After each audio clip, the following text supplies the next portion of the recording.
The principle of vibration is so interesting because it says that everything in the universe is moving all the time. It's always vibrating and moving. When quantum physics first looked at the atom, as the earlier physicists, they saw the physical structures of protons, neutrons, and electrons.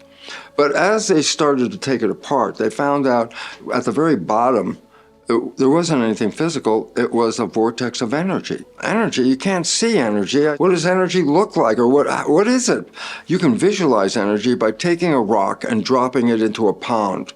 Well, the energy of the rock as it hits the water is translated into the pond water. What is the result? Ripples that radiate out, ripples and ripples radiating out. That is the shape of energy. Are you seeing the energy? The energy is a force who is shaping matter. And so you see the water being shaped by the energy. It's not the water that you see making the wave, it's the energy underneath the water. It's continuously vibrating. Waves and ripples come out of atoms. Atoms are spinning vortexes of energy, and in the process, they make waves. And these ripples go out into space. What atoms? All atoms. Everything in the known universe in regard to the physical experience is based on atoms, and all atoms are energy vortices with ripples that radiate out. Now, there are different vibrations, meaning different rates of rippling. Some atoms, the ripples are very big and very long, slow waves. Some atoms ripple with very, very fast waves, very short waves. So it's wavelength and cycles. They're all different for different atoms, but all atoms share the same understanding. All atoms represent vibrations. And this becomes important in physics because when vibrations come together, what happens to them if two ripples are coming toward each other? Well, there are two extreme consequences when the two ripples come together. If the ripples are in harmony, they're both going up and down at the same time, they're in harmony. When they meet together, the vibration amplitude, the height of the ripple, is increased. So the height of the ripple is power. Everything that vibrates, if they're in harmony and the two are in harmony and they're both going up and down at the same time in their ripples, they come together, they create a greater height, more energy. Now, technically, we call that constructive interference. They're interfering, but the result is constructive, meaning the waves get bigger. Well, let's step outside the physics for a second, and I just want you to know, in our life experience, also being vibrational elements ourselves, that we experience these constructive interferences, but we refer to them as good vibes.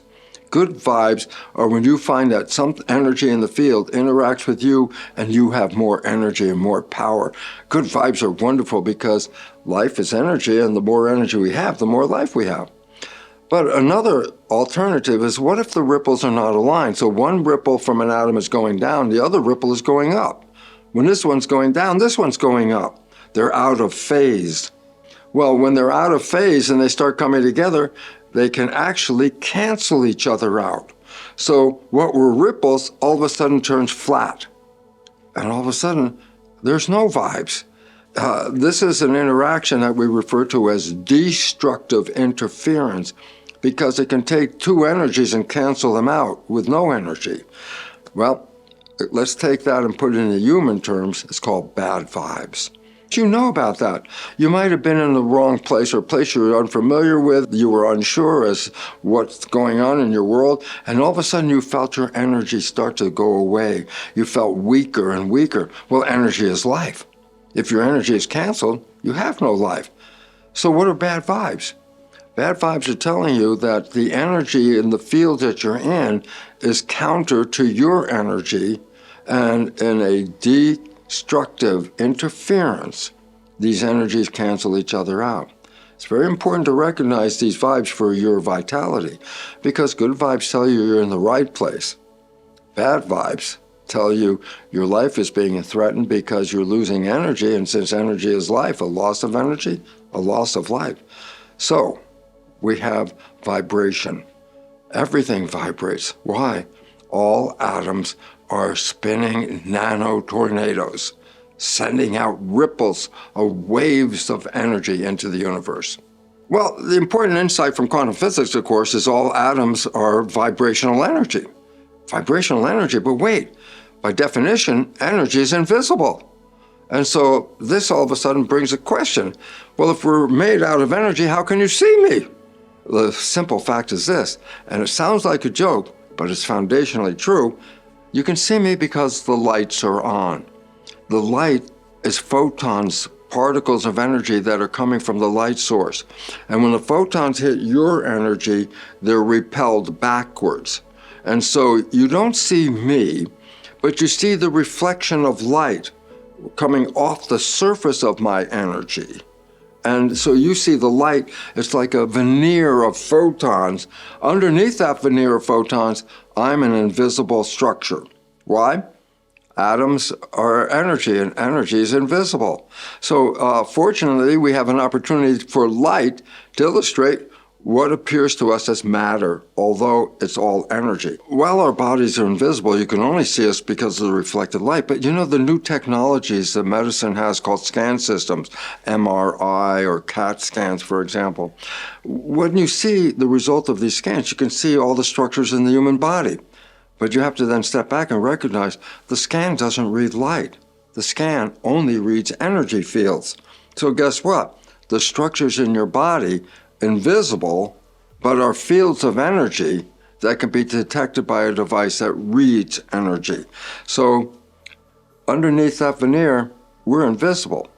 Yeah, but you might be invisible, but physical things, you can touch them, you can feel them. Where's the physical part of the energy? Atoms are nano tornadoes. Well, let's consider then the real tornado. It's a spinning vortex of energy. Try and drive your car through a tornado. As you get to the tornado, the force field of that vibration can actually lift up your car and throw it away.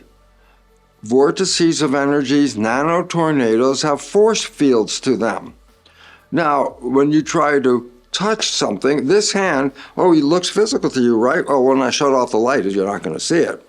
But the fact is, even in the dark, I can take this hand and touch this hand.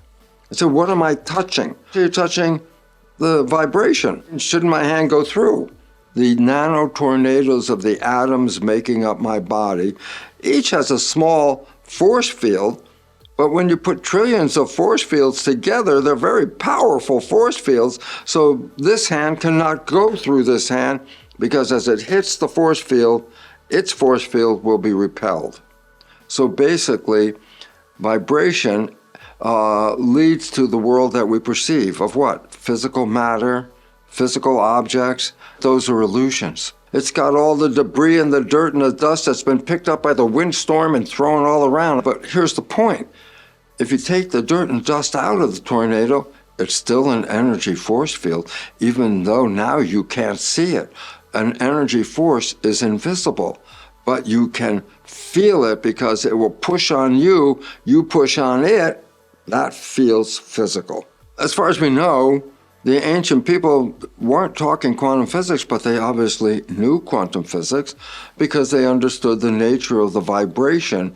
Even though they live in a world like we live in the world that appears to be physical, this ancient wisdom was built into the Hermetic principles.